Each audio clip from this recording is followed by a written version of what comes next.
Hello friends, here I am Dr. Vandana Gupta and this is my channel Home Science Let's Crack It.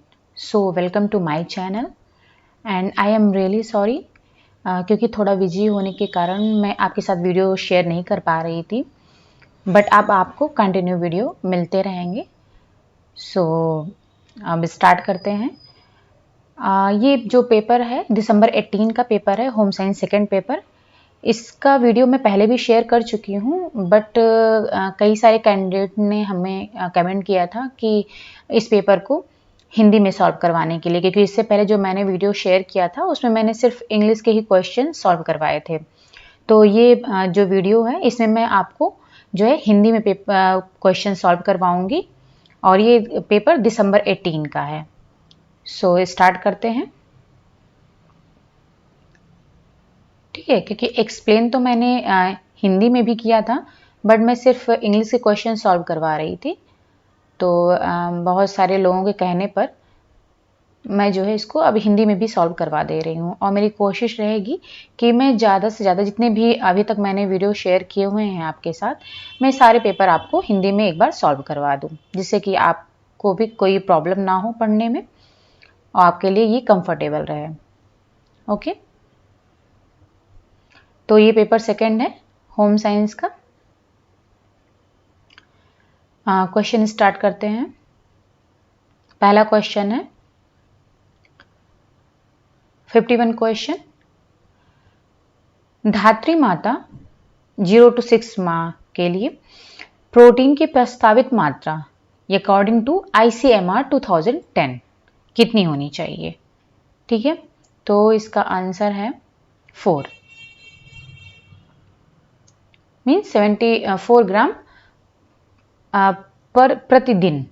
ये जो है धात्री माता means जो lactating women है 0 to 6 माह के लिए जो है प्रोटीन की जो मात्रा होनी चाहिए वो है 74 ग्राम पर डे है. अब ये चूंकि अकॉर्डिंग टू 2010 ICMR के अकॉर्डिंग है, लेकिन जो अब प्रेजेंट में नया RDA आ गया है 2020. तो अब आपको जो 2020 ICMR है उसके अकॉर्डिंग आपको जो है सारे जो RDA हैं वो याद करने पड़ेंगे, क्योंकि अब उसके अकॉर्डिंग ही क्वेश्चन पूछे जाएंगे. ये चूंकि 2018 का पेपर है तो उस टाइम पर 2010 के अकॉर्डिंग पूछा गया था बट अब जो रिसेंटली क्वेश्चन पूछे जाएंगे वो 2020 के अकॉर्डिंग पूछे जाएंगे.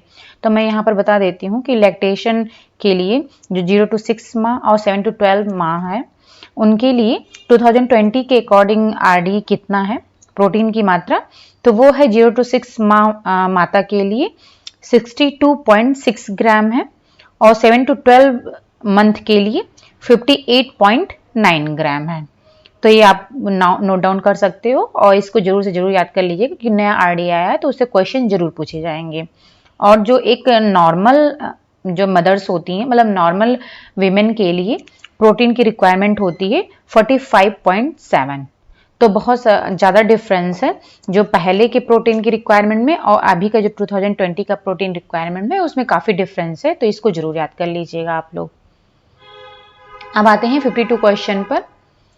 तो 52 क्वेश्चन है कि दूध का आइसोइलेक्ट्रिक पॉइंट जिस पर अधिकतम स्कंदन होता है वो कौन सा पॉइंट है. तो आंसर इसका है सेकेंड 4.6. ठीक है, तो यहाँ पर हम देख लेते हैं कि आइसोइलेक्ट्रिक पॉइंट होता क्या है. आइसोइलेक्ट्रिक जो पॉइंट होता है वो ऐसा pH होता है जिस पर कि कोई भी मॉलिक्यूल मीन्स अणु कोई भी या फिर कोई सरफेस उस पर कोई भी इलेक्ट्रिकल चार्ज नहीं होता है.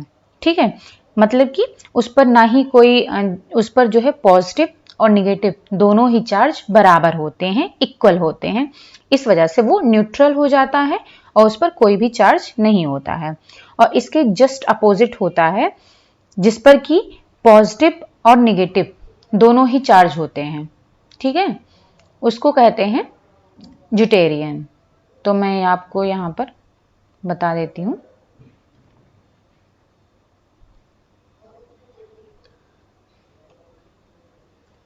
ड्यूटेरियंस.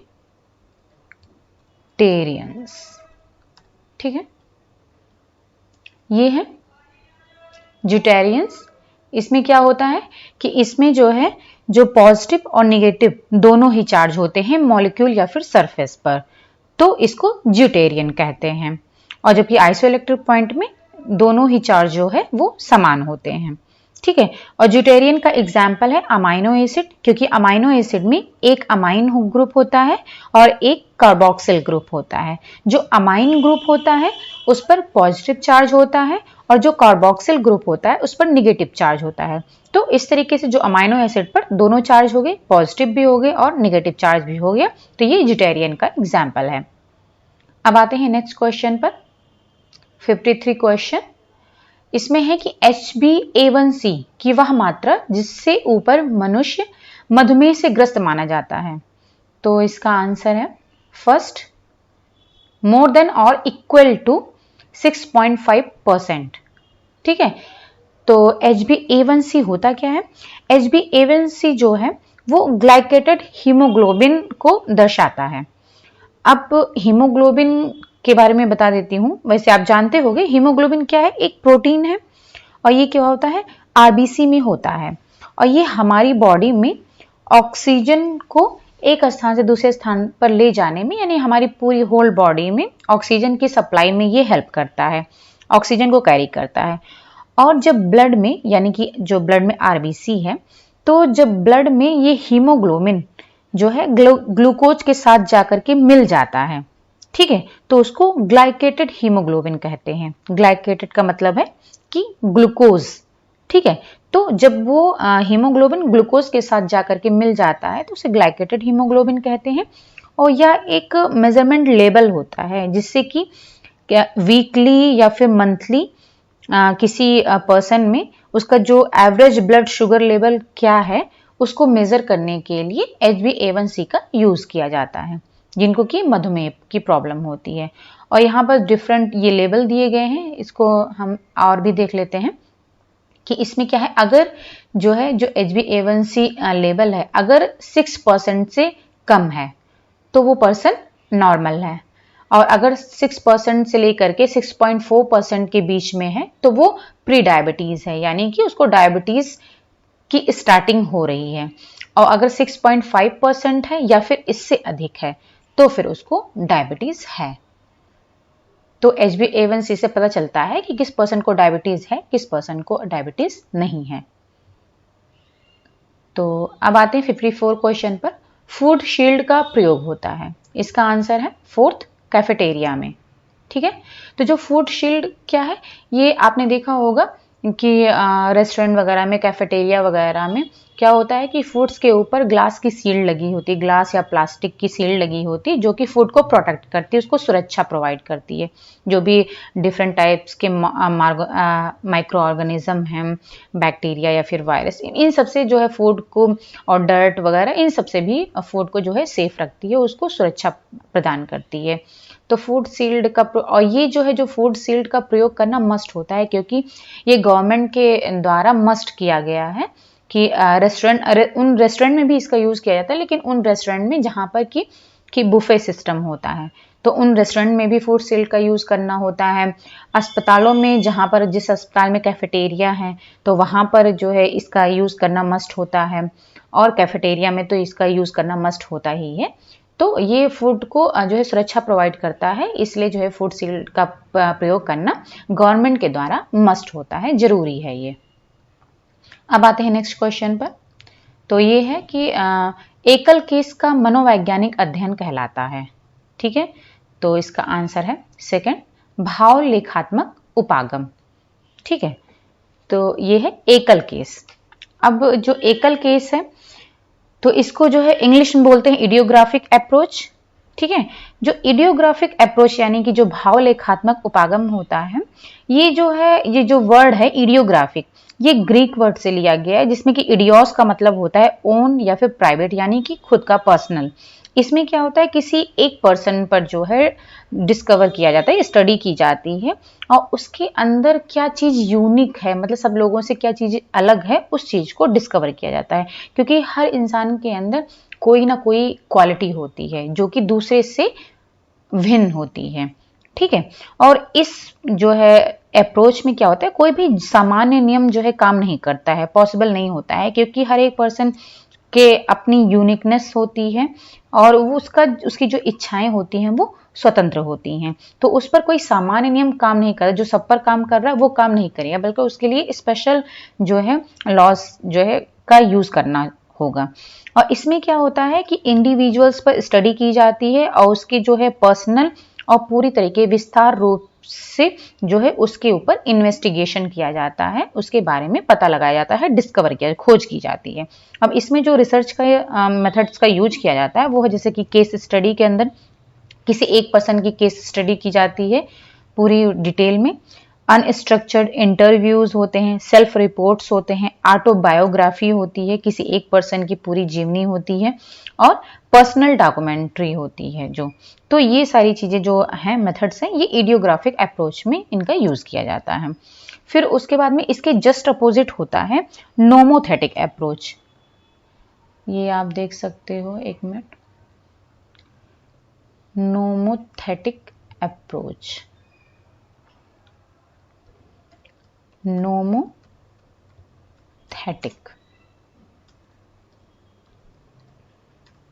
ओके। तो नोमोथेटिक को हिंदी में बोलते हैं नियमान्वेषी उपागम, ठीक है। तो इसके नाम से ही आपको समझ में आ गया होगा, नियम। नोमोथेटिक का मतलब है, जो कि ये भी ग्रीक वर्ड से लिया गया है, और इसमें नोमोस का मतलब है लॉ, यानी कि नियम। अब जो नोमोथेटिक अप्रोच में क्या होता है, इसमें हम दूसरों से कौन सी चीजें शेयर कर रहे हैं, ठीक है, उस पर स्टडी की जाती है, जो हम दूसरों से शेयर करते हैं, ठीक है। जैसे कि हम मतलब लोगों के बीच में, एक दूसरे के बीच में क्या समानता है, इस पर स्टडी की जाती है, ना कि किसी एक पर्सनल इंडिविजुअल पर स्टडी की जा रही है, बल्कि एक दूसरे के अंदर जो समानता है उस पर स्टडी की जाती है। और इसमें जो है जो सामान्य नियम होते हैं वो स्थापित किए जाते हैं और उसी को लोगों पर अप्लाई किया जाता है। इसमें जो मेथड ऑफ रिसर्च का यूज किया जाता है वो है एक्सपेरिमेंट या फिर ऑब्जर्वेशन, जिसको कि हम ऑब्जर्व करके या एक्सपेरिमेंट करके जो है हम इस अप्रोच को पता लगाते हैं, ठीक है। फिर आता है अनुदैर्घ्य उपागम। अनुदैर्घ्य उपागम का मतलब है लॉन्गिट्यूडनल अप्रोच। लॉन्गिट्यूडनल अप्रोच में क्या होता है, इसमें जो है वेरिएबल्स के बीच में क्या संबंध है उसको डिस्कवर किया जाता है। ये मैं आपको दिखा देती हूँ, इससे आपको ज्यादा समझ में आ जाएगा। ये देखिए, लॉन्गिट्यूडनल, अनुदैर्घ्य को लॉन्गिट्यूडनल स्टडी बोलते हैं। लॉन्गिट्यूडनल में क्या होता है कि हम जो है एक ही ग्रुप पर, यानी कि जो फ्रेश पर्सन है, फ्रेश ग्रुप है, एक ही ग्रुप पर बार बार स्टडी करते हैं। ग्रुप सेम होता है लेकिन उस पर हम बार बार स्टडी करते हैं, जिससे कि हमको जब बार बार स्टडी करेंगे उस पर अलग अलग टाइम पर, तो क्या होता है कि अगर उसमें कोई चेंज आ रहा है तो वो पता लगाया जा सकता है, ठीक है। और इसमें जो है क्या होता है कि जो भी जिन नंबर ऑफ वेरिएबल्स पर, मतलब जिन पर हम स्टडी कर रहे हैं, जिनको ऑब्जर्व कर रहे हैं और जिनके ऊपर हम जो है डेटा कलेक्ट कर रहे हैं, उन वेरिएबल्स पर कोई प्रभाव नहीं पड़ता है, ठीक है। और ये स्टडी जो करते हैं हम बार बार इसको रिपीट करते हैं, जिससे कि कोई भी अगर उसके उनमें अंतर आ रहा है तो उसका पता लगाया जा सके। और इसके जस्ट अपोजिट होता है क्रॉस सेक्शनल स्टडी, जिसको कि अनुप्रस्थ स्टडी भी कहते हैं।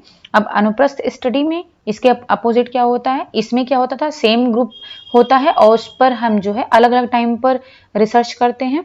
और क्रॉस सेक्शन में क्या होता है, ग्रुप अलग अलग होते हैं लेकिन टाइम जो है सेम होता है, मतलब एक ही समय पर हम अलग अलग ग्रुप पर स्टडी करते हैं, ठीक है। तो दोनों जस्ट अपोजिट है।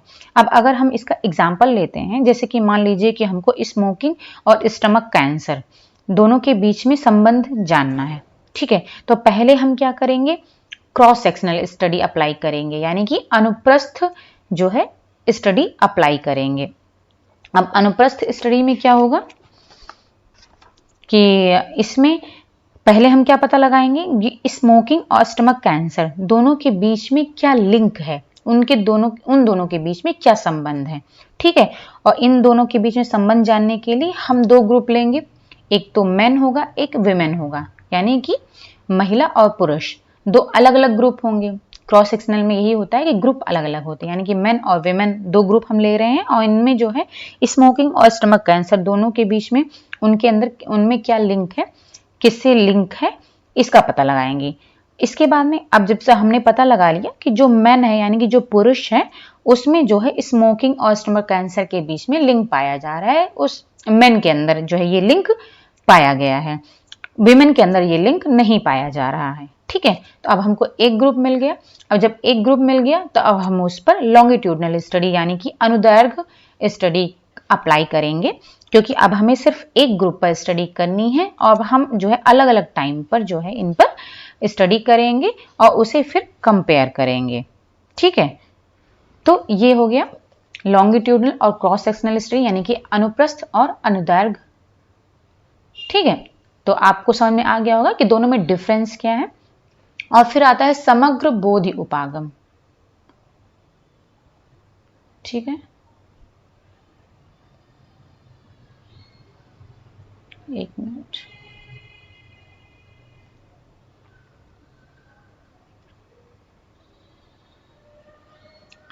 सॉरी। हाँ, फिर है एक समग्र बोधि उपागम। समग्र बोधि उपागम मीन्स इंग्लिश में इसको बोलते हैं होलोफ्रेस्टिक अप्रोच। ये मेनली जैसे जो फ्रेज के लिए होता है, ऐसे फ्रेज को प्रदर्शित करता है या उसको संबोधित करता है जिसमें कि जो सिंगल वर्ड से मिलकर के बने होते हैं। सिंगल वर्ड का मतलब जैसे कि ओके एक सिंगल वर्ड है, लेकिन ओके का मतलब होता है ये पूरा कंप्लीट सेंटेंस को जो है वो संबोधित करता है। आपने ओके कर दिया, इसका मतलब कि आप सही हो। अगर हम बोलते हैं कि ओके, इसका मतलब कि मैं सही हूं। हमें आई एम ओके बोलने की जरूरत नहीं है, पूरा सेंटेंस बोलने की जरूरत नहीं। एक ही सेंटेंस मतलब एक वर्ड से पूरा सेंटेंस समझ में आ गया। तो एक ही सेंटेंस होता है जिसका कि जो कि अर्थपूर्ण होता है, अर्थपूर्ण विचारों को प्रकट करता है, तो वो समग्र बोधि उपागम में आता है। और जो मानकीय उपागम है यानी कि नॉर्मेटिव अप्रोच है। नॉर्मेटिव अप्रोच का मतलब है कि ये नॉर्म से रिलेटेड होता है। ठीक है, जो कि नॉर्म्स का मतलब है कि जो कि नियम पर आधारित होते हैं। ठीक है, और इसमें कोई एक्सपेरिमेंट या फिर कोई ऑब्जर्वेशन ये नहीं काम करता है। ठीक है, हमें इसमें एक्सपेरिमेंट करने की जरूरत नहीं पड़ती है कि हम किसी पर एक्सपेरिमेंट, जैसे कि हम मान लीजिए कि हमको आदमी और पुरुष और महिला में डिफरेंस करना है, तो हमको जो है ये डिफरेंस हम जो ऐसे देखकर ही जान सकते हैं। ठीक है, क्योंकि ये जो है नॉर्म्स हैं कि ये मेन है ये वुमेन है। ठीक है, तो इसमें कोई हमें एक्सपेरिमेंट करने की जरूरत नहीं है कि हमको एक्सपेरिमेंट करना पड़ेगा उन पर कि जो है ये प्रूफ करने के लिए कि ये मेन है और ये वुमेन है। ठीक है, तो ये एक नॉर्म्स बनाया गया है जिससे कि हमें पता चल जाता है कि ये मेन है ये वुमेन है। इसमें एक्सपेरिमेंट की जरूरत नहीं पड़ती है। एक्सपेरिमेंट की जरूरत पड़ती है एम्पेरिकल जो स्टडी होती है उसमें जो है एक्सपेरिमेंट की जरूरत पड़ती है, जबकि जो नॉर्मेटिव स्टडी होती है, नॉर्मेटिव अप्रोच होते हैं, उसमें एक्सपेरिमेंट की जरूरत नहीं पड़ती है। ठीक है, तो आई थिंक आपको समझ में आ गया होगा। अब आते हैं नेक्स्ट क्वेश्चन पर। तो ये है मध्य जीवन संक्रमण, जिसमें प्रजनन शक्ति में ह्रास होता है और स्त्रियों की संतानोत्पत्ति क्षमता समाप्त हो जाती है, पुरुषों के पुरुषत्व में भी कमी आ जाती है, तो उसे क्या बोलते हैं? तो इसका आंसर है पहला क्लाइमैक्ट्रिक बोलते हैं। ठीक है, जिसमें कि जो मेन है और वुमेन है यानी ये पुरुष और महिला है, दोनों में ही जो उनके फर्टिलिटी का ह्रास होता है। और मीनोपाज क्या होता है? मीनोपाज का मतलब है मीनार्की पहले देख लेते हैं। मीनार्की का मतलब है कि गर्ल्स में जो फर्स्ट मेंस्ट्रुअल पीरियड होता है, ठीक है, तो उसको जो है मीनार्की बोलते हैं। इससे इसका मतलब है कि उसके अंदर सेक्सुअल मैच्योरिटी आ गई है। और स्पर्मैकी का मतलब है कि पुरुषों में यानी कि बॉयज़ में जो है जब उनमें जो है स्पर्म डेवलपमेंट होना स्टार्ट हो जाता है, स्पर्म का विकास प्रारंभ हो जाता है, तो उसे स्पर्मैकी बोलते हैं। और मीनोपॉज क्या होता है? मीनोपॉज का मतलब है कि जब जो मेंस्ट्रुअल पीरियड है, साइकिल है, जब वो खत्म हो जाती है, उसका एंड हो जाता है, तब उसको मीनोपॉज बोलते हैं। और इस टाइम पर बहुत सारे जो हार्मोन्स होते हैं, जो सेक्सुअल हार्मोन हैं, वो जो है उनका जो फंक्शन है वो डिक्लाइन हो जाता है, यानी कि कम हो जाता है, वो प्रॉपर काम नहीं करते हैं और जो मेंस्ट्रुअल पीरियड होता है वो भी समाप्त हो जाता है। अब आते हैं नेक्स्ट क्वेश्चन पर। ILGWU का पूर्ण रूप है, तो इसका आंसर है fourth international ladies garment workers union. Okay, अब आते हैं नेक्स्ट क्वेश्चन पर। टेक्सचर्ड फिलामेंट यार्न बनाने की निम्नलिखित में से किस विधि में थर्मोप्लास्टिसिटी के गुणों की आवश्यकता नहीं पड़ती? थर्मोप्लास्टिसिटी के गुणों के मतलब कि हीट की आवश्यकता नहीं होती है। तो आंसर इसका है पहला, एयर जेट। तो देख लेते हैं ये चारों ही क्या होते हैं। तो जो एयर जेट होता है उसमें क्या होता है, हीट की जरूरत नहीं पड़ती है, ठीक है। और इससे जो है मेनली जो है जो फाइबर यार्न्स बनाए जाते हैं और ग्लास फाइबर यार्न्स पर जो है इनका ये ज़्यादा सक्सेसफुल होते हैं, ठीक है। और इनसे जो अपहोल्स्ट्री या ड्रैपरी फैब्रिक होते हैं वो सब बनाए जाते हैं।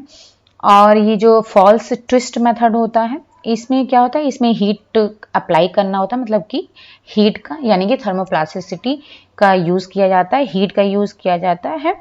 और इसका जो एग्जाम्पल है, इसे जो यार्न बनाए जाते हैं उनका एग्जाम्पल है हेलकाना। ये जो है मेनली नायलॉन फाइबर से बना होता है और इस जो फॉल्स ट्विस्ट मेथड से यार्न बनते हैं वो बहुत ही स्ट्रेचेबल होते हैं और जो उनकी बल्क प्रॉपर्टी होती है वो भी हाई होती है। फिर आता है कि क्रिम्प गियरअप। क्रिम्प गियरअप का मतलब है इसमें भी हीट का यूज़ किया जाता है और इसमें जो है जो यार्न्स होते हैं, नोवेल्टी यार्न्स बनाए जाते हैं और उसमें क्रिम्पिंग की जाती है। फिर आता है knife edge method. Knife edge method इसमें भी जो है हीट का यूज़ किया जाता है। इसमें क्या होता है, जिससे जो यार्न बनते हैं उसमें इस पर कर्ल या फिर क्वाइल्स की तरह होते हैं, ठीक है। कर्ल मीन्स कर्ली कर्ली उस टाइप के होते हैं इनसे जो यार्न बनते हैं नाइफ एज मेथड से। इसमें क्या होता है, जो नाइफ एज होता है उसको हीट किया जाता है और उसके ऊपर से यार्न को पास कराया जाता है। या फिर क्या होता है कि जो नाइफ होता है, नाइफ एज होता है उसको गर्म कर लिया जाता है और फिर जो है या फिर यार्न को गर्म कर लिया जाता है, हीट किया जाता है और उसको जो है नाइफ एज के ऊपर से पास कराया जाता है। मीन्स कि या तो नाइफ एज को हीट कर लिया जाएगा उसके ऊपर से यार्न को पास कराया जाएगा या फिर यार्न को हीट कर लिया जाता है और फिर उसको जो है नाइफ एज के ऊपर से पास कराया जाता है। तो इस तरीके से इसमें भी हीट का यूज़ किया होता है और इससे जो यार्न बनते हैं बेस्ट क्वालिटी के वो है एजिलॉन, ठीक है। और इनका जो है यूज़ मेनली होजरी में होता है। तो ये आपको पता चल गया कि एयर जेट, फॉल्स ट्विस्ट और क्रिम्प गियरअप और नाइफ एज ये सारे मेथड से जो यार्न बनते हैं और ये मेनली इन सभी से जो है टेक्सचर्ड यार्न बनते हैं। अब आते हैं नेक्स्ट क्वेश्चन पर। निम्नलिखित में से कौन सा एक मानव संसाधन है? ठीक है, तो इसका आंसर है थर्ड, समय। ये मानव संसाधन है यानी कि ह्यूमन रिसोर्स है। फिर आते हैं नेक्स्ट क्वेश्चन पर। निम्नलिखित में से कौन सा एक फ्योल के प्रबंधन का सिद्धांत है? तो इसका आंसर है पहला, पारितोषिक यानी रेम्युनरेशन। तो इसका भी इन डिटेल में देख लेते हैं। जो फ्योल ने 14 प्रिंसिपल्स दिए थे जिसको कि वैज्ञानिक प्रबंधन के 14 सिद्धांत बोलते हैं, हेनरी फ्योल के द्वारा दिया गया था। इसमें पहला है कार्य विभाजन यानी कि division of work. Division of work का मतलब है, कार्य विभाजन का मतलब है कि हर जो किसी भी कंपनी में या किसी भी संस्था में जो कर्मचारी काम कर रहे हैं तो हर कर्मचारी के अंदर, जैसे कि मैंने पहले बताया कि कोई ना कोई यूनिक क्वालिटी होती है जो कि दूसरों से अलग होती है। तो अगर उनकी क्वालिटी के अकॉर्डिंग, उनकी कैपेसिटी, उनकी क्षमता के अकॉर्डिंग जो है कार्य को डिवाइड किया जाता है, उनको कार्य सौंपा जाता है तो वो अच्छे से काम करते हैं। फिर दूसरा आता है कि अधिकार एवं उत्तरदायित्व यानी कि अथॉरिटी एंड रिस्पॉन्सिबिलिटी, यानी कि जिस कंपनी में या इंस्टीट्यूशन में जो कर्मचारी काम कर रहे हैं तो उनकी जो उनकी रिस्पॉन्सिबिलिटी होती है, उनकी अथॉरिटी होती है पूरी तरीके से कर्मचारी के ऊपर। तो वो पूरे अधिकार के साथ में उनको जो है ऑर्डर कर सकते हैं और उनके अकॉर्डिंग ही जो है कर्मचारी को काम करना होता है। इससे क्या होता है, एक जो है बैलेंस बना रहता है। फिर आता है तीसरा, अनुशासन यानी कि डिसिप्लिन। अगर जो कर्मचारी काम कर रहे हैं या फिर जो भी मैनेजमेंट है कंपनी का, अगर वो एक डिसिप्लिन में हो रहा है प्रॉपर तरीके से, तो ये भी जो है मैनेजमेंट के लिए, उस इंस्टीट्यूशन के लिए अच्छा होता है। फिर है कि फोर्थ है आदेशिक एकत्व यानी कि unity of command. Unity of command का मतलब है कि सब पर जो है जो भी मैनेजमेंट है काम कर रहा है तो उसका सब पर जो है कमांड होता है, ठीक है। और जो कमांड होता है तो इसका मेनली मतलब है कि वो कितना जो है एक दूसरे की रेस्पेक्ट कर रहे हैं और उनके कितने आदेश का जो पालन कर रहे हैं प्रॉपर तरीके से, तो ये इस पर डिपेंड करता है। फिर आता है निर्देशिक एकत्व यानी कि unity of direction. Unity of direction मतलब कि एक ही डायरेक्शन में काम करना है, मतलब जो भी कंपनी का एम है, लक्ष्य है कंपनी का, उसको प्राप्त करने के लिए सब जो है सबका एक गोल होना चाहिए और एक ही डायरेक्शन में काम करते, एक दिशा में वो काम करते हैं और यूनिटी में एक साथ होकर के काम करते हैं। फिर है 6, सामूहिक रुचि की अपेक्षा व्यक्तिगत रुचि की गौरता यानी कि subordination of individual interest to general interest, यानी कि जो व्यक्तिगत रुचि है, जो पर्सनल इंटरेस्ट है, यानी कि जो भी पर्सन कर्मचारी उसमें काम कर रहे हैं मैनेजमेंट में, अगर वो जो कंपनी का लक्ष्य है उसको अपना लक्ष्य मान करके चलते हैं, तब क्या होता है कि उनकी जो है व्यक्तिगत रुचि उस चीज में आ जाती है। और जब कोई पर्सन पर्सनली इंटरेस्ट दिखाता है यानी व्यक्तिगत रुचि के साथ काम करता है किसी भी कंपनी के लक्ष्य को प्राप्त करने के लिए, तो वो जो है सामूहिक रुचि की अपेक्षा जो व्यक्तिगत रुचि होती है वो ज़्यादा इंपॉर्टेंट हो जाती है, मतलब कि वो ज़्यादा महत्व रखती है क्योंकि वो अपना काम समझ करके उसको करता है और इंटरेस्ट रुचि के साथ काम करता है। फिर आता है पारिश्रमिक यानी कि रेम्यूनरेशन, जो कि क्वेश्चन में पूछा गया है। अब पारिश्रमिक का मतलब है कि जो भी कर्मचारी काम कर रहे हैं वो जब पूरे मेहनत से काम कर रहे हैं और एकदम लगन के साथ काम कर रहे हैं, अपनी कैपेसिटी से अधिक भी काम करते हैं, तो उनको जो है प्रॉपर जो है अगर पैसे नहीं मिल रहे हैं, सैलरी नहीं मिल रही है, तो फिर वो प्रॉपर तरीके से काम नहीं कर पाएंगे। इसके लिए उनको हर टाइमली जो है सैलरी, पैसे जो है देना जरूरी है। फिर आता है केंद्रीकरण, सेंट्रलाइजेशन का मतलब है कि जो भी मैनेजमेंट है तो वो एक सेंट्रल मतलब कि सीट्स पर जो मैनेजमेंट पर जो मैनेजर बैठा हुआ है तो उसी के अगर वो पूरी तरीके से कंट्रोल करके नियंत्रण रखा हुआ है अपने मैनेजमेंट पर, अपने कर्मचारियों पर, तो जो है कंपनी अपने एम को जल्दी ही प्राप्त कर लेती है। फिर है 9th है कि अविचलित आदेशिक श्रृंखला यानी कि लाइन ऑफ कमांड, यानी कि जो भी आदेश दे रहा है, यानी कि मैनेजमेंट में क्या होता है, ऊपर से मैनेजर से लेकर के और जो नीचे कर्मचारी हैं, लोअर पर कर्मचारी हैं, तो वहां तक एक लाइन होती, एक रेखा होती है। उसी श्रृंखला और रेखा के अकॉर्डिंग अगर जो है आदेश का पालन किया जाता है और काम किया जाता है, तो फिर जो है जो एम है उसको जल्दी प्राप्त किया जा सकता है प्रॉपर तरीके से। फिर आता है 10th पर है व्यवस्था या फिर तंत्र, यानी कि ऑर्डर। ऑर्डर का मतलब वही है कि एक ऑर्डर में काम करना प्रॉपर तरीके से, एक व्यवस्था, हर एक चीज जो भी कर्मचारी हैं, कंपनी के जो कर्मचारी हैं, वहाँ का जो भी मटेरियल है, वहाँ की जो भी मशीनें हैं, अगर वो प्रॉपर तरीके से व्यवस्थित हैं तो फिर काम करना आसान होता है और फिर हौच पौच नहीं होता है और हर एक चीज पूरे बैलेंस के साथ होता है। फिर आता है समानता यानी कि इक्विटी। अगर जो भी मैनेजमेंट टॉप लेवल पर बैठा हुआ है, अगर वो अपने सभी कर्मचारियों को समान तरीके से उनके साथ बिहेव करता है, व्यवहार करता है, तो फिर जो कर्मचारी हैं उनका अपनी कंपनी के प्रति, अपने मैनेजर के प्रति ट्रस्ट होता है, विश्वास डेवलप होता है और वो पूरी लगन के साथ काम करते हैं। फिर आता है 12 पर कार्यकाल की स्थिरता यानी कि स्टेबिलिटी ऑफ टेन्योर, यानी कि जो भी कर्मचारी वहां पर काम कर रहे हैं तो उनको स्टेबिलिटी चाहिए, स्थिरता चाहिए कि जो जितने दिन तक वो काम कर रहे हैं, यानी कि अगर उनको ये पता है कि हम यहाँ पर, जैसे कि आपने देखा होगा कि परमानेंट जॉब होती है, टेम्परेरी जॉब होती है, अगर आपको पता है कि आपकी परमानेंट जॉब है तो आप उस तरीके से काम करते हैं क्योंकि आपको पता है कि या आपको स्टेबल, आप स्थिर हो, आपको इधर उधर भागने की जरूरत नहीं है। लेकिन जब आप टेम्परेरी लेवल पर काम करते हो तो कभी यहाँ काम किया, कभी वहाँ काम किया, तो वो स्थिरता नहीं आती है और जो आपका कार्य भी वो भी प्रभावित होता है। ठीक है, तो इसी तरीके से अगर कंपनी भी स्थिर है, उसमें टाइम के और समय के अनुसार जो भी परिवर्तन हो रहे हैं वो भी कंपनी उसको अपना रही है और अपने कंपनी की जो भी प्रोडक्ट्स हैं उनमें इम्प्रूव कर रही है, जो कर्मचारी हैं उनमें भी इम्प्रूवमेंट हो रहा है, तो फिर जो कंपनी है वो स्टेबल रहती है और जो कर्मचारी हैं उनको भी स्टेबिलिटी, स्थिरता मिलती है। फिर है 13 पर कि पहल अथवा क्रियाशील सूत्रपात यानी कि इनिशिएटिव, यानी कि जो भी मैनेजमेंट में वो कर्मचारी काम कर रहे हैं, तो अगर वो जो है कुछ अपनी तरफ से इनिशिएटिव पहल करना चाह रहे हैं तो उनको करने देना चाहिए, क्योंकि जो भी कर्मचारी काम करें मैनेजमेंट में, बताया कि मैंने कि जैसे कि हर एक के अंदर अलग अलग क्वालिटी होती है, तो अगर उनके भी विचारों को, जो उनके थॉट्स हैं, उनके जो सुझाव हैं, अगर उनको भी लेकर के चला जाता है, उनको भी समझा जाता है, उन पर भी डिस्कशन किया जाता है, मैनेजर उनको समझ रहा है, उनको अपने साथ लेकर के चल रहा है, उनके विचारों को भी जगह दे रहा है, तो फिर ये कंपनी के लिए अच्छा होता है और उनके अंदर भी एक ट्रस्ट डेवलप होता है अपनी कंपनी के प्रति। फिर है 14 पर एकता एवं निष्ठा, यानी कि एस्पिरिट द कॉर्प्स। एकता एवं निष्ठा का मतलब है कि जब सभी कर्मचारी एक साथ मिल करके एक टीम की तरह काम करते हैं, एक समूह में काम करते हैं, तो उनके जो टीम वर्क होता है वो बहुत अधिक सक्सेसफुल होता है, उनके अंदर एकता आती है, एक दूसरे के प्रति विश्वास डेवलप होता है और कंपनी को भी इससे फायदा होता है। तो इस तरीके से जो हेनरी फयोल ने ये 14 प्रिंसिपल दिए थे, सिद्धांत दिए थे।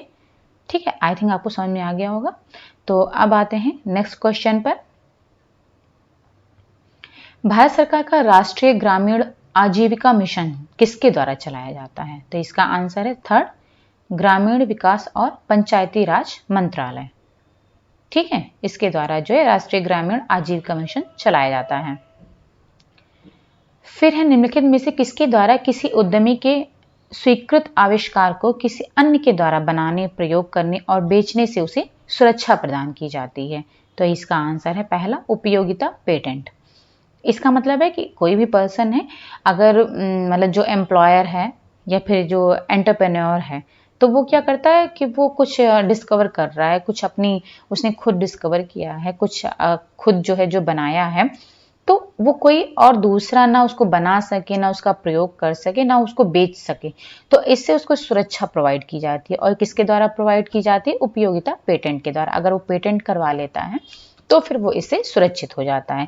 इस तरीके से डिजाइन पेटेंट है, अगर कोई पर्सन है जैसे कि आर्टिस्ट होते हैं, तो उनका जो डिजाइन है तो वो कोई कॉपी ना कर सके, उसका प्रयोग ना कर सके या फिर उसको बेच ना सके, तो इससे सुरक्षा प्रोवाइड करने के लिए जो है डिजाइन पेटेंट भी करवाया जाता है। इसी तरीके से प्लांट पेटेंट भी होता है। प्लांट पेटेंट जो होता है ये पीपीवी एक्ट के अंदर में आता है, जिसका जो फुल फॉर्म है the protection of plant variety and farmers right act, जिसको पीपीवी एक्ट कहते हैं, जो कि 2001 में आया था। और इसको प्रो फार्मर भी कहते हैं, क्योंकि ये फार्मर को भी सुरक्षा प्रोवाइड करता है। अब इस एक्ट के अंदर में क्या होता है कि जैसे भी कोई भी आपने प्लांट को डेवलप किया है, ठीक है, उसकी कोई वैरायटी डेवलप की है, तो उसके लिए रजिस्ट्रेशन करवाना होता है। और जब आप रजिस्टर करवा लेते हो इसको, तो आपको जो भी आपने प्लांट वैरायटी डेवलप की है, तो उसके प्रोडक्शन, उसके मतलब उसके उत्पादन और उसको बेचने के लिए, उसकी मार्केटिंग के लिए, उसके वितरण के लिए, उसके आयात और निर्यात, यानी प्लांट के प्रोडक्शन से लेकर के उसके निर्यात तक की को सुरक्षित करने के लिए जो है ये रजिस्ट्रेशन करवाया जाता है। और इस रजिस्ट्रेशन के अंदर जो है आपका जो प्लांट है वो सुरक्षित हो जाता है। और दूसरी तरफ है इसमें एक और प्रोविजन होता है इस एक्ट के अंदर में, क्या होता है कि जो फार्मर्स होते हैं उनको ये स्वतंत्रता होती है कि वो जो भी प्लांट है या फिर जो उसका बीज है उसको वो सेव कर सकें, उसका यूज कर सकें, उस बीज को बो सकते हैं और दोबारा भी उसको बो सकते हैं, उसको एक्सचेंज कर सकते हैं, शेयर कर सकते हैं और उसको बेच भी सकते हैं। तो इस जो ये एक्ट है पीपीवी एक्ट, इसके अंदर जो फार्मर्स होते हैं, किसान होते हैं, उनको इसके लिए मतलब उस प्लांट या सीड को सेव करने के लिए, यूज करने के लिए और बोने के लिए, शेयर करने के लिए, बेचने की जो है स्वतंत्रता होती है सिर्फ फार्मर्स को। लेकिन कोई और अदर जो है इसको नहीं बेच सकता है और ना ही इसका यूज कर सकता है। तो इसलिए प्लांट पेटेंट करवाया जाता है। और फिर अंतरराष्ट्रीय पेटेंट क्या होता है? इसमें क्या होता है, जो कोई पर्सन है तो क्या होता है कि जैसे कि आप कोई भी डिजाइन पेटेंट करवा रहे हो, प्लान या कोई भी पेटेंट करवा रहे हो किसी चीज का, तो फिर अगर जैसे आप एक देश में करवा रहे हो तो वहां पर आपने किया तो उसको उस देश में, उस कंट्री में पेटेंट करवाना होगा। और अगर आप अलग अलग कंट्री में करवाना चाह रहे हो तो अलग अलग कंट्री में जाकर के पेटेंट करवाना होगा। और अगर आपने अंतरराष्ट्रीय इंटरनेशनल लेवल पर पेटेंट करवा लिया है तो आपका क्या होगा कि एक साथ जो है आपके हर कंट्री में वो पेटेंट हो जाएगा। तो आपको अलग अलग देश में पेटेंट करवाने की जरूरत नहीं है। आपने अंतरराष्ट्रीय करवा लिया तो हर देश में वो पेटेंट आपको मिल जाएगा। तो कोई भी किसी भी देश में वो चीज़ आपकी कोई भी यूज नहीं कर सकता, सेल नहीं कर सकता, सकता है, ना ही उसको कॉपी कर सकता है। ठीक है, फिर आता है नेक्स्ट क्वेश्चन कि परीक्षा में परीक्षार्थियों के किसी समूह को जितने अंक प्राप्त होते हैं उतने ही अंक बार बार परीक्षा के संचालन में प्राप्त होते हैं। तो इसे क्या कहते हैं? आंसर है इसका सेकंड, विश्वसनीयता यानी कि रिलायबिलिटी। तो रिलायबिलिटी क्या होती है? मतलब किसी भी मेजरमेंट को, किसी भी टेस्ट को, उसकी जो कंसिस्टेंसी होती है, ठीक है, मीन्स कि बार बार अगर उस पर टेस्ट किया जाता है तो अगर जब सेम वैल्यू आती है, सेम मेजरमेंट आता है तो वो रिलायबल कहलाता है। और इसके जस्ट अपोजिट होता है वैलिडिटी। वैलिडिटी का मतलब होता है किसी भी मेजरमेंट का या फिर किसी भी टेस्ट का परिणाम का उसकी एक्यूरेसी कितनी है, मीन्स कि उसकी सत्यता कितनी है, कितना एक्यूरेट है, तो वो चीज जो है वैलिड कहलाता है, मीन्स वैध कहलाता है। तो अगर हम जो इसका एग्जाम्पल देखते हैं, जैसे मान लीजिए कि कोई घड़ी है, ठीक है। अब घड़ी में जैसे कि अब नॉर्मली क्या है, जैसे 5 बजता है, तो उस घड़ी में क्या हो रहा है कि 5 बजने पर वो 10 मिनट की उसमें त्रुटि है। यानी कि जब 5 बज रहा है, मैं आपको समझाती हूँ। जैसे मान लीजिए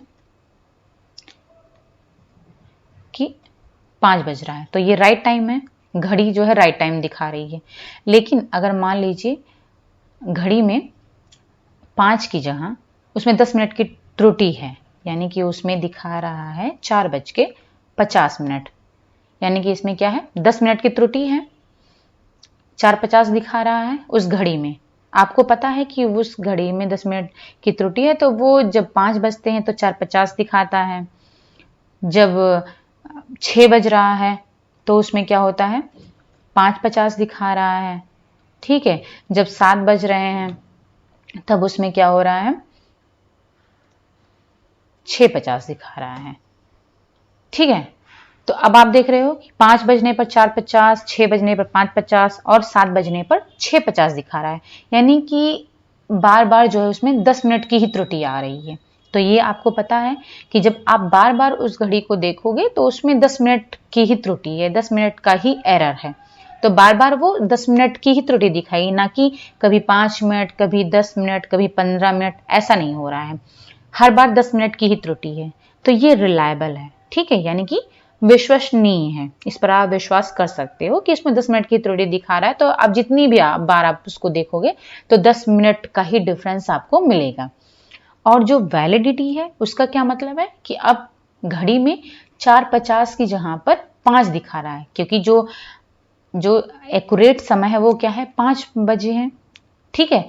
तो उसमें 5 यहाँ 4:50 दिखा रहा है, तो इसका मतलब है कि वो वैलिड नहीं है, क्योंकि वो सही टाइम नहीं दिखा रहा है। तो ये वैधता हो गई। और जो वैलिड है, मतलब जो वैलिड है तो वो रिलायबल भी हो सकता है, यानी कि अगर घड़ी 5 बज मतलब सही टाइम दिखा रही है तो वो हर बार सही टाइम दिखाएगी। जब 6 बजेगा, जब 7 बजेगा, जब 8 बजेगा तो वो सही टाइम दिखाएगी, यानी कि वो वैलिड भी है और रिलायबल भी है। लेकिन जो रिलायबल है वो जरूरी नहीं है कि वो वैलिड भी हो, ठीक है, क्योंकि जो अभी 4:50 का टाइम दिखा रहा है तो ये बार बार जो 10 मिनट की उसमें त्रुटि ही रहेगी, ये सही टाइम नहीं दिखाएगा, ठीक है। तो ये जो है वैलिड नहीं है, जबकि ये रिलायबल है। तो इस तरीके से जो वैलिड है वो रिलायबल हो सकता है, लेकिन जो रिलायबल है वो वैलिड नहीं हो सकता है, ये जरूरी नहीं है। अब आते हैं नेक्स्ट क्वेश्चन पर। एक शोधकर्ता अलग अलग सामाजिक आर्थिक समूहों के 5 वर्ष से कम उम्र के बच्चों में अल्प पोषण के अंतर का परीक्षण करना चाहता है। अब निम्नलिखित में से कौन सा महत्वपूर्ण परीक्षण उपर्युक्त आंकड़ों के लिए सबसे अधिक उपयुक्त है? तो इसका आंसर है पहला एनोवा, ANOVA, यानी कि एनोवा टेस्ट, जो एनालिसिस ऑफ वेरिएंस बोलते हैं इसको। तो इसका आंसर है।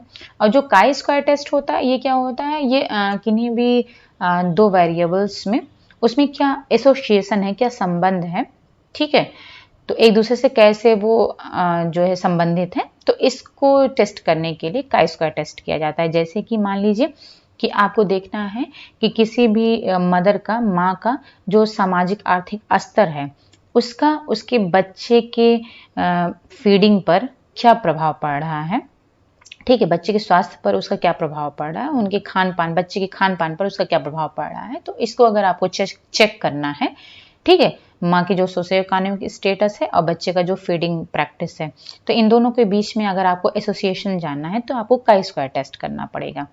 अब उस तरीके, अब जो साइन टेस्ट है, साइन टेस्ट में क्या होता है, इसमें डिफरेंस को जानने के लिए कि जो पेयर्स के भी जो भी ऑब्जर्वेशन आपने लिए हैं उनके बीच में क्या डिफरेंस है, इसको जानने के लिए साइन टेस्ट किया जाता है। जैसे कि मान लीजिए आपने स्टूडेंट्स का वेट लिया है, अब वेट को आपको उसमें डिफरेंस जानना है कि जो भी आप ट्रीटमेंट अप्लाई कर रहे हो, मतलब कोई टेस्ट कर रहे हो, ठीक है, तो उसमें जो उसको उस टेस्ट के पहले उसका उन स्टूडेंट्स का क्या वेट है और उस टेस्ट के बाद स्टूडेंट का क्या वेट है, दोनों में क्या डिफरेंस है, इसको जानने के लिए जो है साइन टेस्ट का यूज किया जाता है।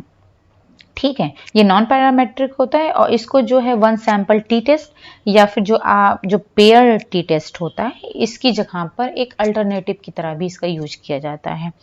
और इसमें जो प्लस साइन यूज किया जाता है, उसका प्लस का मतलब होता है कि अधिक वैल्यू और माइनस साइन का मतलब होता है कम वैल्यू।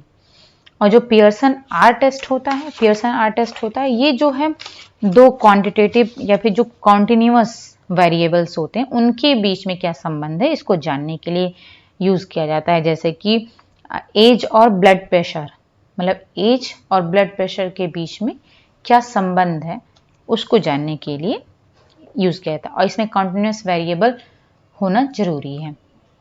जैसे आप देख सकते हो जो पियर्सन आर टेस्ट है वो -1 से लेकर के +1 तक के रेंज में डेटा होता है और जो इसमें डेटा होता है वो कॉन्टिन्यूअस होता है। ठीक है, तो अब इसमें -1 का मतलब है कि ये जो लाइन है वो तो, क्योंकि जो डेटा है वो कॉन्टिन्यूअस है तो ये स्ट्रेट लाइन आ रही है, लगातार है, तो ये स्ट्रेट लाइन दे रहा है, लेकिन ये निगेटिव स्लोप है, यानी कि नीचे की ओर है क्योंकि ये माइनस है।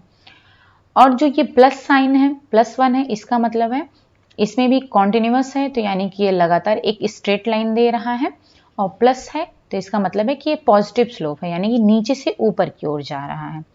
और 0 का मतलब है कि इसमें कोई जो लीनियर रिलेशनशिप संबंध नहीं है, रेखीय संबंध इसमें नहीं है वेरिएबल्स के बीच में, क्योंकि 0 आप देख रहे हो कोई भी इसमें स्ट्रेट लाइन नहीं गई हुई है, यानी कि इनके बीच में कोई संबंध नहीं है।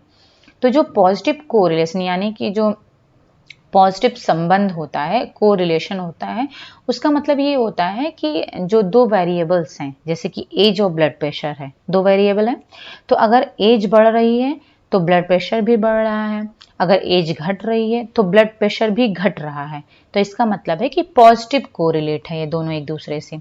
और निगेटिव कोरिलेशन का मतलब है कि अगर एज बढ़ रही है लेकिन ब्लड प्रेशर घट रहा है, और इसके अपोजिट एज घट रही है लेकिन जो है ब्लड प्रेशर बढ़ रहा है, तो यानी कि एक वेरिएबल घटेगा दूसरा बढ़ेगा, तो ये जो है निगेटिव कोरिलेशन कहलाता है।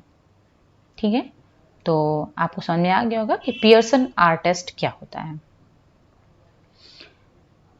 अब आते हैं नेक्स्ट क्वेश्चन पर। थायमिन कोएंजाइम, जिसका नाम है थायमिन पायरोफॉस्फेट, के निम्नलिखित कार्य हैं, तो कौन कौन से कार्य हैं देख लेते हैं। इसका आंसर है पहला, यानी कि फर्स्ट एंड सेकंड। तो पहला है कि पायरुविक एसिड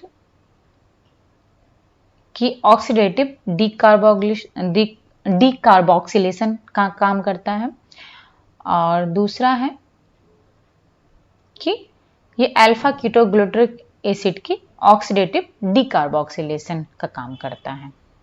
ठीक है, अब आते हैं नेक्स्ट पर। तो ये है 66 क्वेश्चन। धात्री माता यानी कि जो लैक्टेटिक वेमन है 0 से 6 माह के लिए एक वयस्क स्त्री की तुलना में, जो कि ना गर्भवती है और ना ही शिशु को दूध पिला रही है, तो उसी कंपैरिजन में जो पौष्टिक तत्व हैं उनकी प्रस्तावित मात्रा बढ़ जाती है। मतलब कि जो लैक्टेटिक वीमेन है और जो एक नॉर्मल वीमेन है, तो उनके कंपैरिजन में जो लैक्टेटिक वीमेन है उसमें किन किन पौष्टिक तत्वों की मात्रा बढ़ जाती है। तो इसका आंसर देख लेते हैं, फोर्थ है, यानी कि second, third, fourth and fifth. देख लेते हैं कौन कौन सा है। सेकेंड यानी कि कैल्शियम, विटामिन ए, प्रोटीन और विटामिन सी।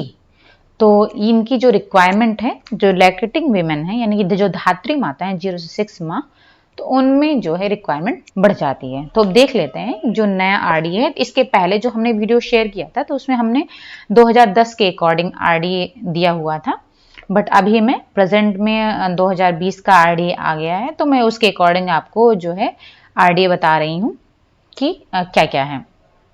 तो आप देख सकते हो कि जो कैल्शियम है, तो कैल्शियम क्या होता है, जो नॉर्मल वीमेन है उनमें कैल्शियम की रिक्वायरमेंट होती है 1000। पहले क्या था, 2010 के अकॉर्डिंग 600 mg था, लेकिन अभी जो नया आरडीए आया है उसके अकॉर्डिंग ये 1000 mg हो गया है। और जो लैक्टेटिंग वीमेन है 0 से 6 माह, उनका सेम है, पहले भी 2010 और 2020 दोनों का रिक्वायरमेंट सेम है 1200 mg, और जो 7 से 12 महीने के लिए उनका भी 1200 mg कैल्शियम की रिक्वायरमेंट है। फिर आते हैं विटामिन ए पर। और विटामिन ए में जो 2010 के अकॉर्डिंग आरडीए दिया गया था उसमें उन्होंने रेटिनॉल और बीटा कैरोटीन दोनों का अलग अलग जो है आरडीए दिया था, लेकिन इसमें जो है इन्होंने विटामिन ए को एक साथ दे दिया है। तो जो विटामिन ए का नॉर्मल एडल्ट वीमेन के लिए है 840 माइक्रोग्राम की रिक्वायरमेंट होती है, और जो लैक्टेटिंग वीमेन 0 से 6 महीने का है तो उनके लिए 950 माइक्रोग्राम की जरूरत होती है, और जो 7 से 12 महीने के लिए भी 950 ग्राम की जरूरत होती है, यानी कि दोनों के लिए जो 950 ग्राम माइक्रोग्राम ही की रिक्वायरमेंट है, सेम है, ठीक है, 2020 के अकॉर्डिंग। फिर आते हैं कि प्रोटीन की रिक्वायरमेंट पर। तो प्रोटीन का रिक्वायरमेंट मैं बता चुकी हूँ कि जो नॉर्मल विमेन है, एडल्ट वुमेन, उनके लिए जो प्रोटीन की रिक्वायरमेंट होती है वो 45.7 है, और जो लैक्टेटिंग है उनका 62.6 है, और जो 7 to 12 है उनका 58.9 ग्राम है। और विटामिन सी का जो नॉर्मल एडल्ट विमेन के लिए रिक्वायरमेंट है वो है 65 mg, जो कि 2010 में 40 mg था, तो ये बढ़ गया है, ठीक है, 65 mg हो गया है। और लैक्टेटिंग विमेन जो 0 to 6 माह के लिए उनका 115 mg है, और 7 से 12 महीने के लिए भी 115 mg है, यानी दोनों का सेम है। और पहले 2010 के अकॉर्डिंग ये 80 था, ठीक है, जो कि अब 115 हो गया है। तो ये जो कैल्शियम, विटामिन ए, प्रोटीन और विटामिन सी है, तो इनका जो आपने देखा होगा नॉर्मल एडल्ट वीमेन के कंपैरिजन में जो लैक्टेटिंग वीमेन है उनकी रिक्वायरमेंट ज़्यादा होती है। और अगर आप आयरन को देखते हैं तो आयरन में आप देख सकते हो कि जो नॉर्मल एडल्ट वीमेन है उनमें 29 mg की ज़रूरत होती है आयरन की, और जो लैक्टेटिंग वीमेन 0 to 6 माह के लिए है 23 mg, यानी कि नॉर्मल से कम है 23 mg, और 7 to 12 के लिए भी 23 mg, ठीक है। तो यानी कि जो आयरन की रिक्वायरमेंट होती है वो तो नॉर्मल से कम है, लेकिन जो अदर हैं उनकी ज़्यादा है। लेकिन जो पुराने आरडीए में जो आयरन की रिक्वायरमेंट थी वो भी जो है नॉर्मल के कंपैरिजन में जो लैक्टेटिंग वीमेन थी उनमें अधिक थी, लेकिन जो अब प्रेजेंट 2020 का आया हुआ है उसमें ये चीज़ कम दिया गया है। अब आते हैं नेक्स्ट क्वेश्चन पर। निम्नलिखित कारक कैंसर होने की संभावना को बढ़ावा देते हैं। देख लेते हैं कौन कौन से हैं। एक मिनट, कोई क्वेश्चन छूटा तो नहीं है? नहीं, सही है। तो है कौन कौन से कारण हैं? तो इसका आंसर थर्ड है। देख लेते हैं थर्ड क्या है। थर्ड है कि first, third, fifth and six दिया गया है। फर्स्ट है कि BMI 30 किलो पर मीटर स्क्वायर से अगर अधिक हो तब कैंसर होने की संभावना है, ठीक है। अगर तंबाकू का प्रयोग कर रहे हैं तब होने की संभावना है, और अगर आहार में रेशे की मात्रा यानी कि जो फाइबर अगर कम ले रहे हैं तब कैंसर होने की संभावना है, और संसाधित मीट की अधिक मात्रा अगर लिया जा रहा है यानी जो प्रोसेस्ड मीट है अगर वो अधिक मात्रा में लिया जा रहा है तब कैंसर होने की संभावना है। जबकि अगर आप फिजिकल एक्टिविटी कर रहे हो, फल और सब्जी अधिक मात्रा में ले रहे हो तो कैंसर की संभावना कम हो जाती है। अब आते हैं नेक्स्ट पर। तो है कि आहारीय सर्वेक्षण की पूर्व प्रभावी विधियां निम्नलिखित हैं। पूर्व प्रभावी विधियां हैं, तो इसका आंसर है fourth, second, third and fifth. Second में है 24 घंटे आहारीय अनुस्मरण, ठीक है, भोजन बैलेंस शीट और आहारीय हिस्ट्री। तो ये जो तीनों विधियां यानी कि 24 hour recall method, food balance sheet और फूड हिस्ट्री, तो ये जो तीनों मेथड हैं, इन तीनों में क्या होता है, जो पूर्व प्रभावी विधियां हैं, यानी कि जैसे आप जो है 24 आवर रिकॉल मेथड का यूज करते हो, तो उसमें क्या करते हो कि 24 घंटे पहले उन्होंने क्या क्या चीजें ली थी वो आप उनको बोलते हो कि वो उसको याद करके, रिकॉल करके, याद करके वो बताएं क्या क्या चीजें उन्होंने ली हैं। तो वो आप उसको नोट डाउन करते हो और उसी फूड के आधार पर जो है उसमें जो जो न्यूट्रिएंट पाए जाते हैं उसको आप कैलकुलेट करते हो। और जो ये भोजन बैलेंस शीट है, ये क्या होता है, ये जो है बड़े लेवल पर हो, यानी कि कंट्री लेवल पर होता है। तो जो किसी भी देश, जो सिलेक्टेड कंट्री हैं, उनके जो सिलेक्टेड पीरियड ऑफ टाइम यानी कि एक निश्चित समय पर किसी भी देश की में जो सप्लाई हो रही है फूड्स की, ठीक है, तो वो सप्लाई से रिलेटेड होता है ये भोजन बैलेंस शीट। अब इसमें क्या होता है, उनकी जो है प्रोडक्शन से लेकर, भोजन के प्रोडक्शन से लेकर के उसके सप्लाई तक का जितनी भी चीज़ें होती हैं, मतलब उनका प्रोडक्शन, उनका उपयोग, उनकी सप्लाई, ये सारी चीज़ें इसके अंदर में आ जाती हैं। अब वो किस तरीके से जो समाज है उसको जो प्रभावित कर रही हैं, तो ये सारी चीज़ें भोजन बैलेंस शीट के अंदर में आ जाती हैं कि उसमें इन सब का पूरा विवरण होता है और उसको जो है इस तरीके से बैलेंस किया जाता है कि जिससे कि जो समाज है उससे जो है वो उसको लाभ मिल सके। तो इसमें भी पूर्व प्रभावी विधियां हैं, ठीक है, पहले से उनका प्रभाव जो है जाना जाता है।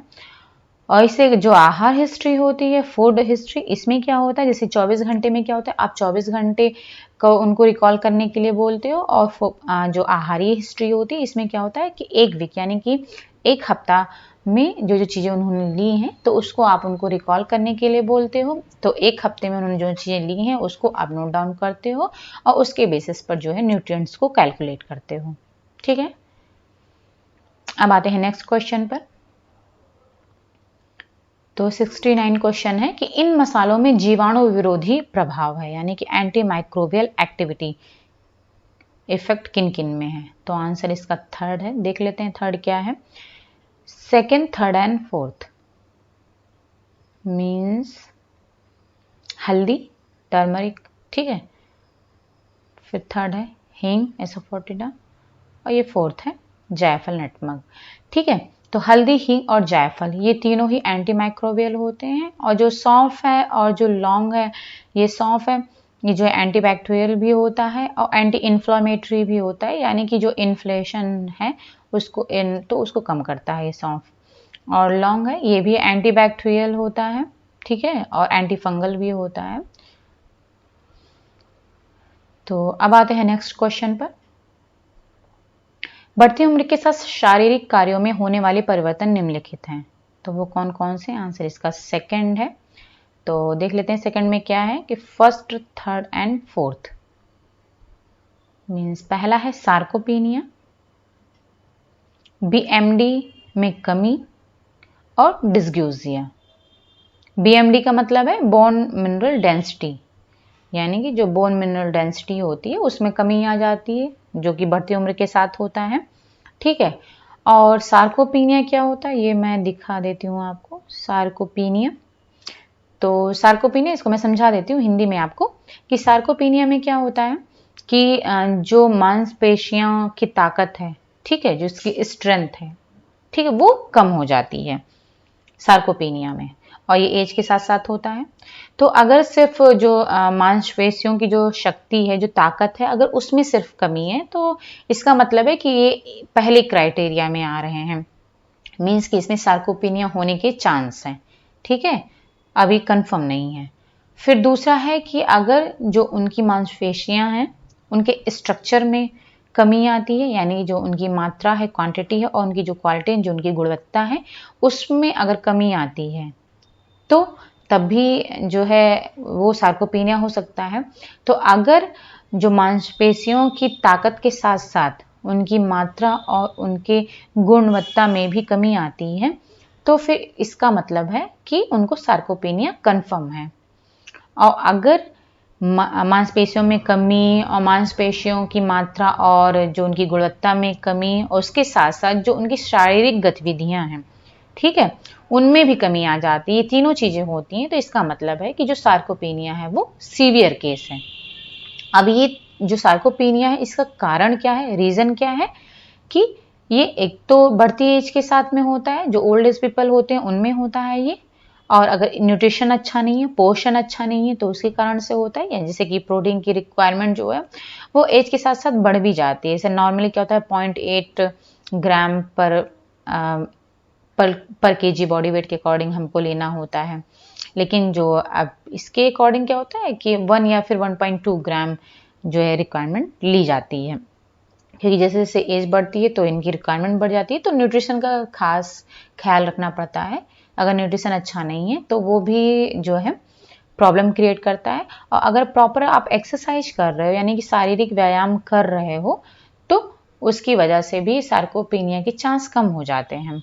और अगर आप प्रॉपर एक्सरसाइज नहीं हो रही है तो फिर सार्कोपेनिया के चांस और बढ़ जाते हैं। यानी कि जो एज है, न्यूट्रिशन है और एक्सरसाइज है, ये तीनों ही इसके कारण है सार्कोपेनिया के। तो ये हो गया सार्कोपेनिया। अब डिस्ग्यूजिया, डिस्ग्यूजिया क्या होता है, डिस्ग्यूजिया का मतलब, इसको जो है पैराग्यूजिया भी बोलते हैं। अब डिस्ग्यूजिया में क्या होता है कि इसमें जैसे कि आप कोई भी भोजन खाते हो, कोई भी चीज खाते हो, तो क्या होता है आपको टेस्ट पता चलता है, ठीक। आपकी जो संवेदी कोशिकाएं हैं टेस्ट की, तो उनके थ्रू आपको पता चल जाता है कि वो टेस्ट कैसा है, खट्टा है, मीठा है, तीखा है, ठीक है। तो आपको ये सेंसस के थ्रू थ्रू पता चलता है, ठीक है। लेकिन जब डिस्ग्यूजिया हो जाता है कि जो आपका जो टेस्ट है, ठीक है, उसमें चेंज आ जाता है, वो इम्पेयर हो जाता है, मतलब चेंज हो जाता है। जो भी टेस्ट है वो टेस्ट ना आकर के आपको दूसरा टेस्ट लगता है। और ये जो डिस्ग्यूजिया है, ये किसी डिजीज के कारण नहीं होता है, जैसे अब बढ़ती उम्र के साथ हो रहा है। और इसका और भी रीजन हो सकता है कि जैसे कि आपने कोई दांत का प्रोसीजर करवाया है रिसेंटली, तो उसके कारण से भी ये प्रॉब्लम आ सकती है। और एक होता है डिस्ग्यूजिया के साथ साथ एग्यूजिया। एग्यूजिया का मतलब है कि जो टेस्ट होता है वो पूरी तरीके से खत्म हो जाता है, यानी कि आप कुछ भी खाओगे आपको कोई भी टेस्ट पता नहीं चलेगा, उसको एग्यूजिया बोलते हैं। और हाइपोग्यूजिया, हाइपोग्यूजिया में क्या होता है, जो आपकी टेस्ट सेंसिटिविटी है होती है वो कम हो जाती है। यानी कि डिस्ग्यूजिया में उसमें चेंज आ जाता है टेस्ट में, एग्यूजिया में टेस्ट खत्म हो जाता है, और हाइपोग्यूजिया में टेस्ट सेंसिटिविटी कम हो जाती है। तो ये तीनों चीजें जो हैं बढ़ती उम्र के साथ साथ होती हैं, और आपके जो शारीरिक काम है उन पर भी ये अफेक्ट डालती हैं। तो अब आते हैं नेक्स्ट पर कि शरीर में निम्नलिखित कार्यों को बनाए रखने के लिए जिंक अनिवार्य है। किन किन काम के लिए अनिवार्य है, तो आंसर इसका सेकंड है, फर्स्ट, थर्ड एंड फोर्थ है। यानी पहला कि स्वाद की तीक्ष्णता, ठीक है, और थर्ड है हड्डियों के विकास के लिए जरूरत है इसकी, और फोर्थ है घाव भरने के लिए जिंक की जरूरत है। इन तीनों चीजों के लिए जिंक की जरूरत होती है। फिर आते हैं कि ब्रूम के अभिप्रेरण सिद्धांत में निम्नलिखित पदों का प्रयोग किया गया है। कौन कौन से पद का प्रयोग किया गया है, तो आंसर इसका सेकंड है, यानी कि second, third, fourth and six.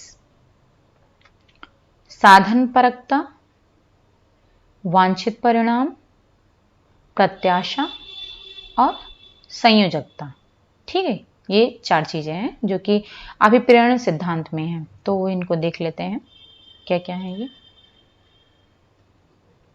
तो ये है विक्टर ब्रूम का अभिप्रेरणा का सिद्धांत। विक्टर ब्रूम ने अभिप्रेरणा के प्रत्याशा सिद्धांत का प्रतिपादन किया, ठीक है, इन्होंने इसको डिस्कवर किया था। और जो ये सिद्धांत है ये प्रयास, निष्पादन तथा प्रतिफल में संबंध बताता है, ठीक है। यानी कि एफर्ट, परफॉर्मेंस और जो रिवार्ड्स होता है इनके बीच में संबंध को ये बताता है। अब विक्टर ब्रूम ने बताया कि अभिप्रेरणा प्रत्याशा यानी कि एक्सपेक्टेंसी, कर्तृत्व यानी कि इंस्ट्रूमेंटैलिटी, सामर्थ्य यानी कि वैलेंस पर आधारित है। जो ये प्रत्याशा सिद्धांत है ये इन तीनों चीजों पर आधारित है। इसमें 3 श्रेणियों में संबंध बताया गया। क्या क्या चीजें हैं आप देख लेते हैं। पहला है कि प्रयास निष्पादन संबंध, यानी कि एफर्ट्स परफॉर्मेंस रिलेशन। अब इसमें क्या है कि यह किसी व्यक्ति द्वारा यह मान्यता होती है कि उसके प्रयास यानी जो उसके एफर्ट हैं उसे निष्पादन की ओर ले जाएंगे, यानी कि उसकी परफॉर्मेंस की ओर ले जाएंगे। यह हमें प्रत्याशा यानी कि एक्सपेक्टेंसी के बारे में बताती है। मतलब कि है कि जब भी आप कोई भी काम या कोई भी लक्ष्य को प्राप्त करने के लिए बहुत प्रयास कर रहे हो, लगातार आप एफर्ट करते जा रहे हो, तो आपको ये विश्वास होता है कि उससे हमको एक अच्छा मतलब आप उसको परफॉर्म कर रहे हो, तो जो आपका जब आप प्रयास करोगे तो आपका परफॉर्मेंस भी अच्छा होगा। मतलब आप किस चीज़ में लगातार लगे हुए हो, जैसे कि आप नेट का एग्ज़ाम ले लो, आप नेट का एग्ज़ाम देने जा रहे हो तो आप लगातार तैयारी कर रहे हो, यानी अपनी तरफ से जो फुल एफर्ट कर रहे हो, ठीक है। तो आपको आपको ये विश्वास है कि आपका जो परफॉर्मेंस होगा वो अच्छा होगा, ठीक है। तो उसी चीज़ को यहाँ पर उन्होंने एक्सपेक्टेंसी बताया है। प्रत्याशा यानी कि एक्सपेक्टेंसी से आशा है कि प्रयास निष्पादन और परिणाम की ओर ले जाएगा, ठीक है। यह आत्म प्रभावित यानी कि सेल्फ एफिकेसी पर आधारित होता है। प्रत्याशा का मूल्यांकन संभाव्यता यानी कि जो प्रोबेबिलिटी होती है एक्सपेक्टेंसी की के रूप में किया जाता है। यह बीच घटती बढ़ती रहती है, यानी कि मतलब हम एक प्रोबेबिलिटी रखते हैं कि जैसे हम तैयारी कर रहे हैं तो हम मतलब ये हमारी प्रोबेबिलिटी होती है कि जो है कभी ज़्यादा हो सकती है, कभी कम। मतलब जो भी हम प्रयास कर रहे हैं तो क्या होता है कि कभी हमारा परफॉर्मेंस अच्छा जाता है, कभी हमारे जितना हम एक्सपेक्ट करते हैं उतना नहीं जाता है, तो ये घटता बढ़ता रहता है। फिर दूसरा है निष्पादन प्रतिफल संबंध यानी कि परफॉर्मेंस रिवॉर्ड्स रिलेशन। यह किसी व्यक्ति द्वारा यह मान्यता होती है कि कार्य निष्पादन प्रतिफल और परिणाम की ओर ले जाता है, ठीक है। यानी कि अगर हम ये मानते हैं कि अगर हम परफॉर्मेंस अच्छा कर रहे हैं तो हमको अच्छा रिवॉर्ड मिलेगा, जो परिणाम है रिजल्ट है वो हमको अच्छा मिलेगा। यानी कि आप नेट की यानी कि आप परफॉर्मेंस अच्छा दे रहे हो, यानी कि अगर आपका पेपर अच्छा हुआ, आप गए पेपर देने के लिए, आपका पेपर अच्छा हुआ, आपने अच्छा परफॉर्म किया, तो आप ये जो है उम्मीद करते हो कि जो आपका रिजल्ट होगा, प्रतिफल होगा, वो अच्छा होगा। यह हमें इंस्ट्रूमेंटेलिटी के बारे में बताती है, यानी कर्तृत्व के बारे में बताती है। यह निष्पादन और प्रतिफल के बीच में संबंध बताती है, और यह -1 से +1 के बीच घटता बढ़ता रहता है, ठीक है। फिर तीसरा है प्रतिफल व्यक्तिगत लक्ष्य संबंध यानी कि रिवॉर्ड्स पर्सनल गोल रिलेशनशिप। प्रत्येक व्यक्ति के विश्वास होता है कि उसके प्रयास उसे निश्चित परिणाम की ओर ले जाएंगे। यानी कि अब आपको ये पता चला, ये हो गया कि आपको ये विश्वास होगा कि आपने जो भी प्रयास जो भी एफर्ट किया है तो आपको उससे कंफर्म रिजल्ट मिलेगा, यानी कि आप नेट क्वालिफाई कर लोगे, ठीक है। तो ये आपको विश्वास होता है। परिणाम की शक्ति या प्रत्याशा जितनी अधिक होगी, ठीक है, अब प्रेरणा का स्तर भी उतना अधिक होगा, जिसे सामर्थ्य कहा जाता है।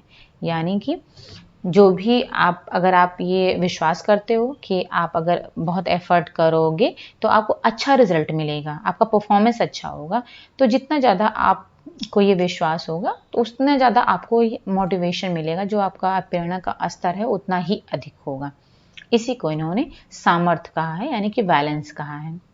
इस सिद्धांत के अनुसार अभिप्रेरणा सामर्थ्य, कर्तृत्व और प्रत्याशा के मिश्रण का परिणाम है।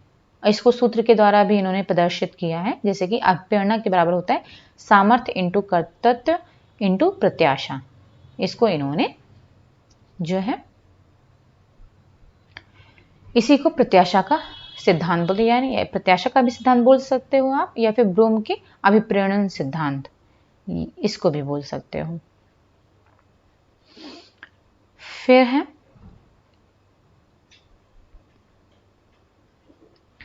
कार्य प्रक्रिया में सुधार के लिए कई कार्यक्रम चलाए गए हैं, ठीक है। तो वो कौन कौन से उसमें कौन कौन से कार्यक्रम शामिल हैं, तो इसका आंसर देख लेते हैं। फोर्थ आंसर है second, fourth, fifth and six. Second यानी कि STS, fourth ISO 9000, fifth and six यानी कि SPC एंड JIT। STS का फुल फॉर्म है स्ट्रेटेजिक टेक्नोलॉजी सॉल्यूशन, यानी इसके थ्रू जो है जो भी काम किया जा रहा है किसी कंपनी इंस्टीट्यूशन में, तो उसको इम्प्रूव किया जा सकता है। ISO 9000 इसके बारे में आप बताइए, इंडियन स्टैंडर्ड ऑर्गेनाइजेशन होता है, तो इसके अंदर भी जो सारी चीज़ें आती हैं, जो भी काम आते हैं, तो इसका मतलब होता है कि वो अच्छी क्वालिटी के होंगे, अच्छा काम होगा। ठीक है, ये जो है गुणवत्ता को प्रदर्शित करते हैं। SPC का जो फुल फॉर्म है वो है स्टैटिस्टिकल प्रोसेस कंट्रोल। ये एक सॉफ्टवेयर होता है जिसके थ्रू कार्य को इम्प्रूव किया जाता है, सुधार लाया जाता है।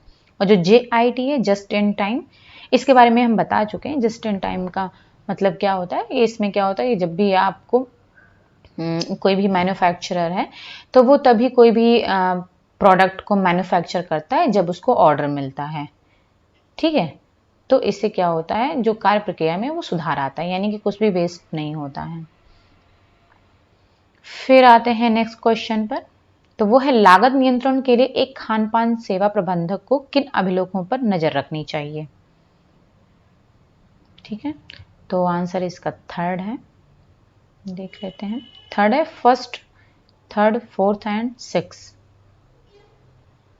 फर्स्ट बीजक, एक मिनट,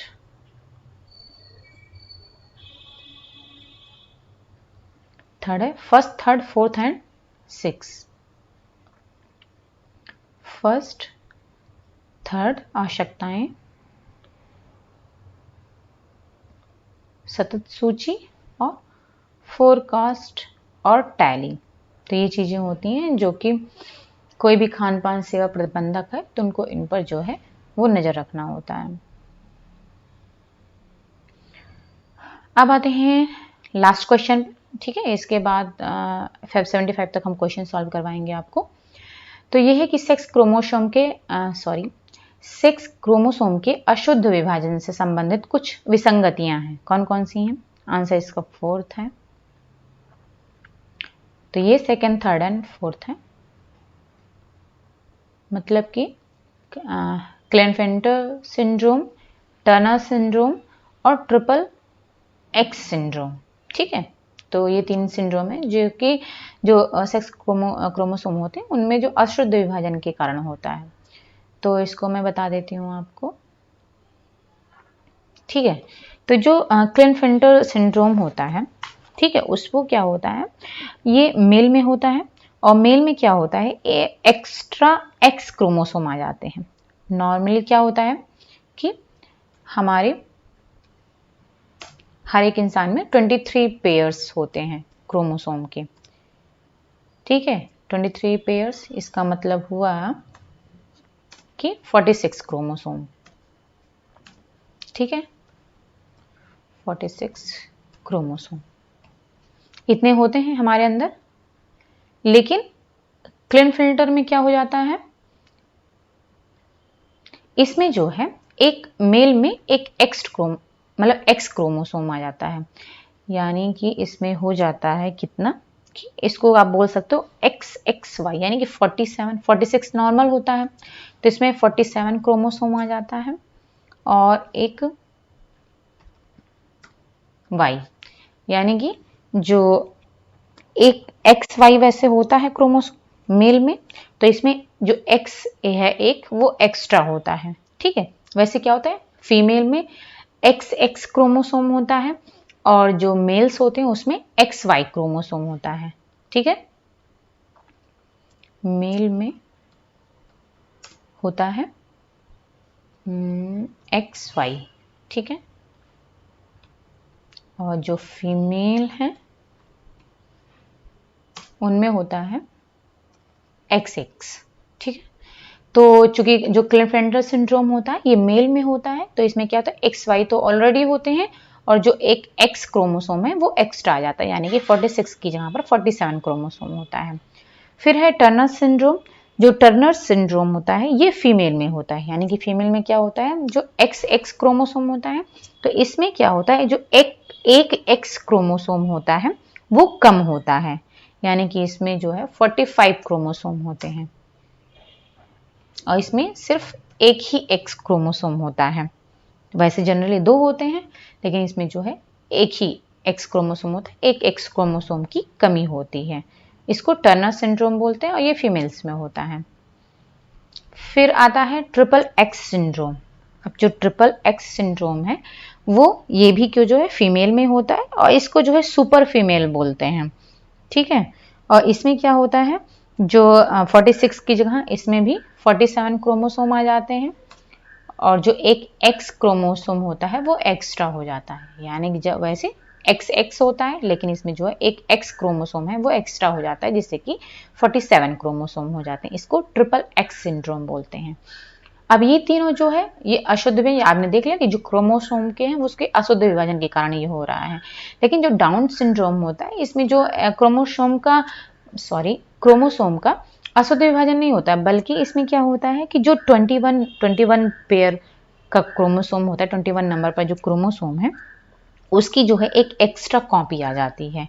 यानी ये कॉपी पार्शियल भी हो सकती है या फिर फुल भी हो सकती है, तो उसकी एक एक्स्ट्रा कॉपी आ जाती है। यानी कि यूजुअली 2 होते हैं, लेकिन 2 की जगह पर ये 3 कॉपी होते हैं क्रोमोसोम के, तो उसको डाउन सिंड्रोम बोलते हैं। और इसमें जो बच्चा होता है वो आप देख सकते हो इस तरीके से, डाउन सिंड्रोम के जो बच्चे होते हैं वो इस तरीके से दिखाई देते हैं। ओके, तो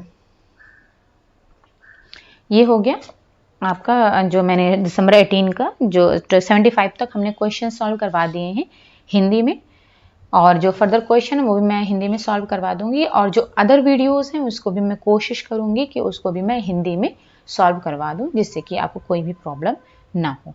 ठीक है, सो आप ऐसे वीडियो को देखते रहो, लाइक करते रहो, शेयर करते रहो, और ज़्यादा से ज़्यादा शेयर कर, जो भी आपके फ्रेंड्स हैं, जो भी कलीग्स हैं, उनको ज़्यादा से ज़्यादा शेयर करिए, जैसे कि उनको भी बेनिफिट मिल सके। ठीक है, okay, thank you so much for watching.